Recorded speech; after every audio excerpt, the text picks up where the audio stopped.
Hey everyone, it's Francesco, Francesco Films 2, and we're going to try to make the fireball effect for the end of the avatar video. So right here I have a folder for my fire effect. I'm going to be using After Effects and then 2D tracking Peter's hand, and then moving that 2D track data to Cinema 4D, and then in Cinema 4D I'm going to be using Turbulence FD, which is a plugin to simulate some fire. So let's get started. This is my After Effects. Alright, so it's a pretty long shot, 12 seconds, and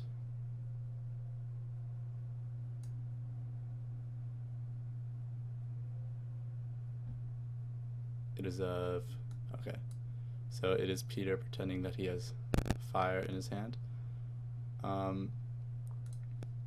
So the first thing we're gonna have to go ahead and do is track a point of contrast on his hand, so that I can have the fire have the same X and Y translation as his hand does, so it looks like it's actually in the frame and he's moving it with his hand. Of course, I should have already done this. So if I click my thing here and my layer, and then I go to my tracker window, which if yours doesn't come up, you can go to window, tracker, and just make sure that's ticked and it'll pop up somewhere. And then my motion source is this layer here, and of course I already tracked this. If you want to know how to do some basic 2D tracking, I'm sure there's tons of tutorials online that you can search up and find, but basically what I did was I tracked his pinky, so a little point. It would have been easier if on set I had just whipped out a pen and just drew a little dot on his palm or something, because that would have tracked much easier, but this tracked, it ended up tracking. Pro tip, I shot this footage at with a shutter speed of 200, so that there is less motion blur with fast moving objects.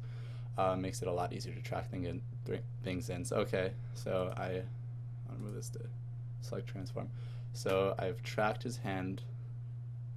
I'm going to create a null object so that I can send the tracking data from the tracker to the null. I'm going to name this track. Okay.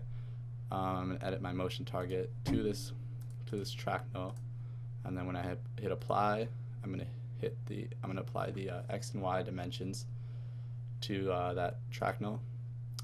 So now we're back in the composition, and this null that we just created has all this data. It's moving with his hand, which is good. That's what we want. Now it's a little tricky getting this track into Cinema 4D, where I'm of course going to be building the fire, but I found a way to do it. We are going to 3D this, and basically when we tracked it, there is no Y data.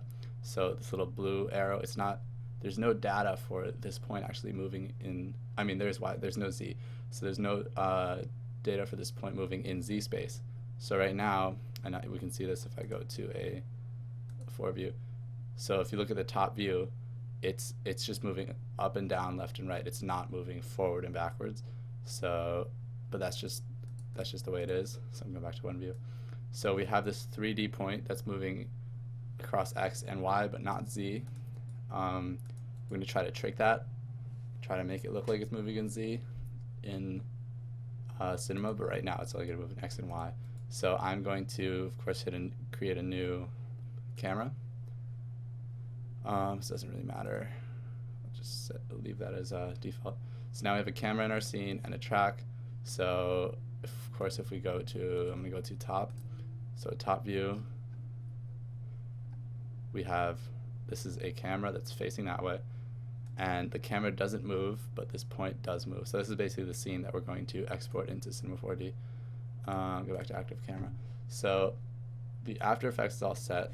I'm going to hit Control S and save this, but we're going to go File, Export, Max on Cinema 4D Exporter, and then in my Fire VFX shot folder, I'm going to go to the Cinema 4D folder, and we'll name this Fire.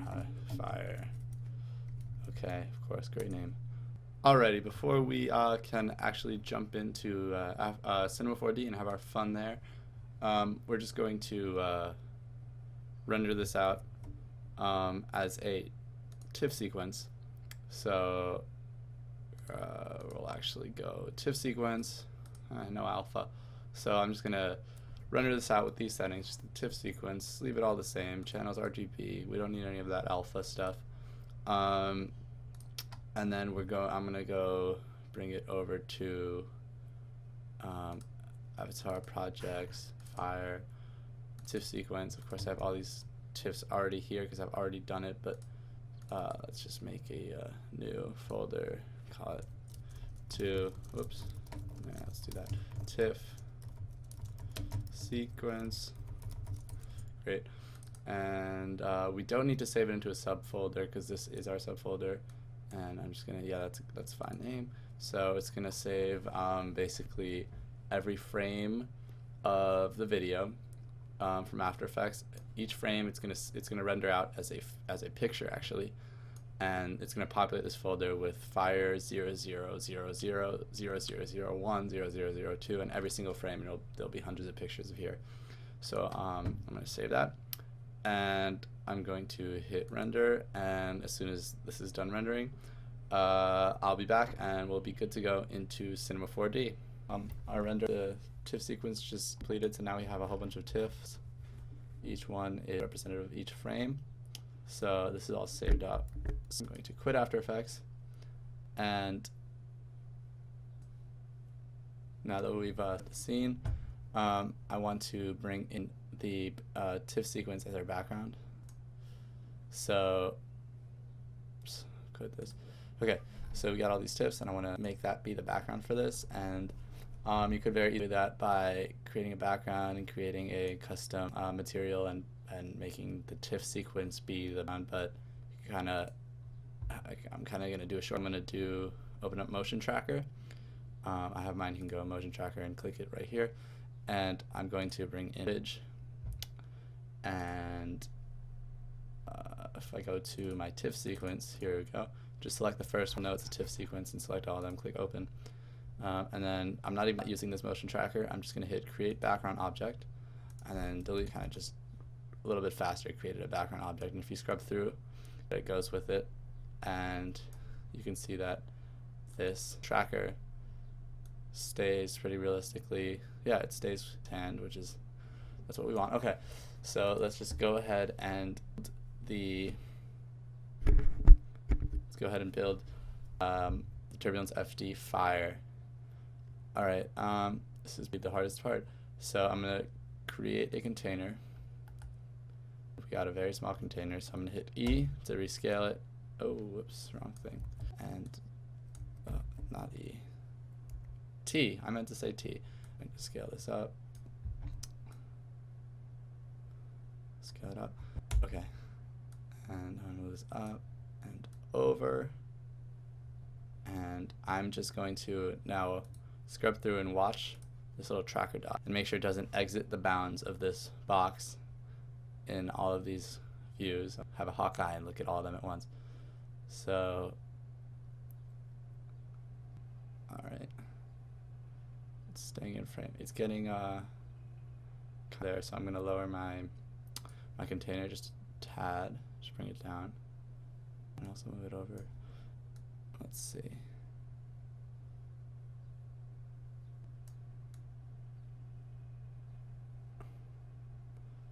I'm just gonna move it over to the left. Oh, there. Can I select it? Where are we? Just,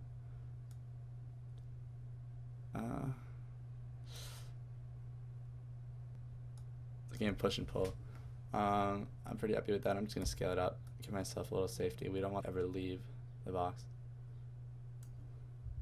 Since I scaled it up so much, I'll move it up. Awesome. Yeah, that satisfies me. Now how we're going to do this effect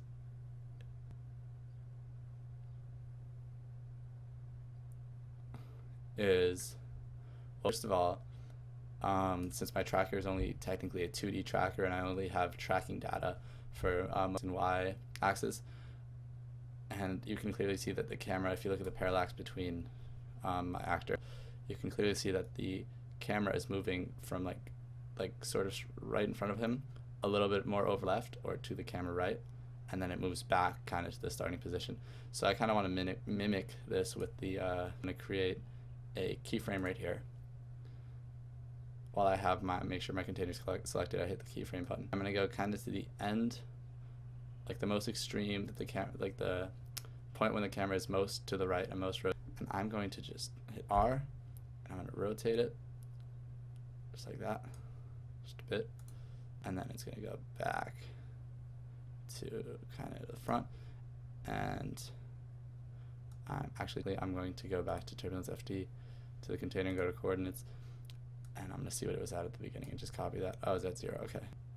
So like here, just bring this to 0, 0, and then I'll hit here to make sure that I'm here. Oops, didn't mean to do that. There's technically going to be keyframes for all these, but that doesn't really matter. What we have is a Turbulence FD container that's rotating a little bit with the screen, so with the scene. That way, when I crawl, it'll look like the camera is kind of moving around the fireball just a bit. And I think it's time to make the fireball. Let's create. Let's just move it over. Just gonna move it of the tracker, just like that. It's going to be a magical floating ball of fire that that kind of floats. So after about an hour of screen recording and just tweaking all the settings, I figured it'd be a lot smarter to just show you what I finally came up with, my final settings. So that's what I'm going to do. I'm just going to show you I did in the very end. So these are the settings that I came up with in Turbulence FD to get the cool firebender effect that I want. I have a sphere. Fundamentally, ultimately, I have a sphere that will animate, it'll enlarge, and it'll slowly grow, and then it'll shrink to nothingness. Okay, and in the emitter tag in the sphere, it's a fill object. It's going to have a force of velocity weight of 10, a directional force of 500. Which I did that because at certain parts, especially here, you can see the sphere very rapidly moves from about here to here. And what I was getting was the flame was just shooting out that way, was shooting out to the. And so basically directional force and these three values, this one represents X, this one represents Y, and this one represents Z. So this value actually means that the flame is going to be pushed in the Y direction up 500 centimeters. Pressure of 10 just instantly pushes all the fire out from the center, which makes it a little bit more natural. It makes it seem like a little bit more without this, basically you can kind of see the outline of the sphere, and I didn't really like that fake. So this kind of pushes it out and makes it boundaries a little bit. I have a temperature value and a density value of 1, so I'm only using temperature and density. There's no burn in this simulation. Now we can go to my Turbulence FD container, and I've been using a voxel size of 20, but I am going to lower it for my final simulation.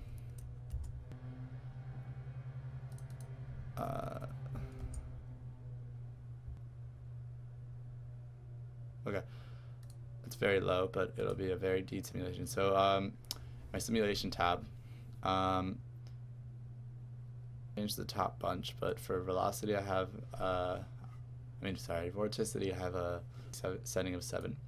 Turbulence 600, which may seem like a lot, but it works. So my temperature will cool at 4 frames, 4-frame half-life, and I set a buoyancy of 50 centimeters and the direction of 100, which along with my directional force, basically serves to kind of push the particles and the flame up instead of to the side, like I said, for pretty much this span right here. My density has a slightly longer half-life. No, actually, I ended up leaving it the same half-life of 4. I left the gravity to 0. So skip the previewer because it doesn't really matter. Of course, I connected smoke shader to my density. I darkened this a little bit. I think I might just darken it a teeny bit more. And then in the fire shader, I changed my low temp to 440 and my high temp to 270. Basically, I don't like the very bright yellows and the whites. I don't like that. I feel like that looks too me for me. It's just, this is a look that I prefer. There's more oranges and deep reds and dark reds and blacks renders. So basically, I'm gonna stop the recording now.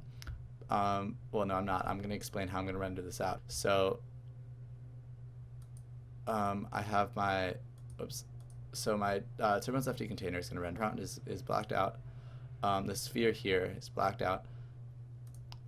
So basically, all I'm gonna get is the fire. It's going to be a black background besides this fire.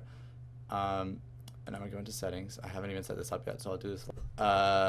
We have to set this to all frames. So coming in from, whenever you export from After Effects, it's super useful. It just comes in with a perfect resolution, frame rate. So that's good. So I'm going to select a place to save it. I'm going to actually go into my final render. There's something here already. I'll delete it. So here, final render. Let's rename this fire finally. No, I could click alpha channel, but I actually prefer how it looks when I just have it on a black background. I just use the screen blending mode over in After Effects. So I'm gonna not use alpha channel and just use screen. I'm actually going to use OpenEXR, and yeah, that's about it. I'm ready to render, so I'm going to render this and get. So our render has completed here. So I'm going to go back to After Effects and just show you how I set everything up. Okay, let's first of all, I never got a chance to. I wanted to move the flares underneath there. How will I do this? Let's just hide this. These are irrelevant. Yeah, we'll start at the top. So, I brought in my fire EXR sequence into After Effects, which basically how you do that is you the first one and you make sure Open EXR sequence is checked so that it knows these are different frames of the video. So, and then you hit import. I'm not going to do that because it's obviously right here. I dragged it, and then I applied a couple effects to it. The first effect I applied, let's go to a more flattering. Alright, first effect I applied fast blur, and I gave it like a blur radius of like 2. That's because when you get perfect CG assets like this. Oh, sorry, first thing I did, of course, was I turned on a screen blend mode, and then, okay, as I was saying, when you get a perfect 3D assets and you put it into any footage, and I shot this with my GH4, and I like to think it's very sharp, but it's not perfect. I'm not shooting this with an area or red, something nuts like that. So I'm just gonna blur out my fire by tools to make it just not as perfect, you know, make it more like organic, natural. Then I brought in some curves just to put a quick a little bit of contrast, just not too much, make the colors look better. Then I applied CC Force motion blur because I did not apply motion blur in Cinema 4D. I find this is faster. I increased the sample system. That's how many frames it'll actually look at to calculate the motion blur, and I shutter angle to 270. I sat a bit. Just that's before and after. I thought it was very washed out. Came in, brought a little detail back to the fire. Then I added a glow, and I actually increased the threshold to 72%. Increase the radius. There's actually 2 glows with different radii.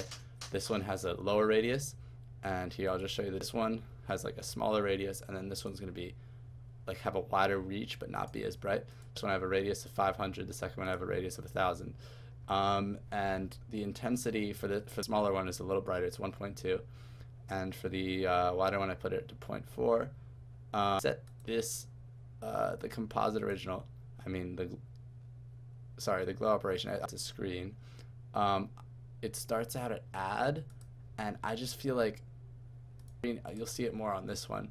Screen does not, like, add will kind of brighten up the actual fire, and I did not like that. But when you switch it over to screen, you still see the flare like kind of behind the fire. Cool detail that I just spent hours to render out, of course. Then the only other two things I were color A and B, and I just sampled a yellow and a red from the fire. And so I got the glow that's closer to the fire, and then the water reaching bigger glow, right? And then what I did was I brought in this light, and it's not actually like adding any light at all, but it's a 3D reference point that basically my flare will follow around. So I brought in this light, and I actually pick whipped it to my tracker, and that way it'll stay with the tracker. And if I just solo this, the solo light kind of just had all this other stuff. It's just gonna, that's what the light is doing. It's just moving around. And basically what I do is in optical flares here, change the source mode from 2D to track lights, and now any light that's in my scene, this light, it will center point of the optical flare.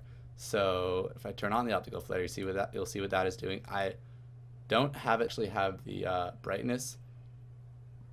You'll see here at 30, and it's also using the light intensity. So if I look at my light, I actually keyframed it to be at 0 here, and then as the fire kind of gets going, it will increase to like 21, and then it'll slowly increase because the fire gets larger and larger.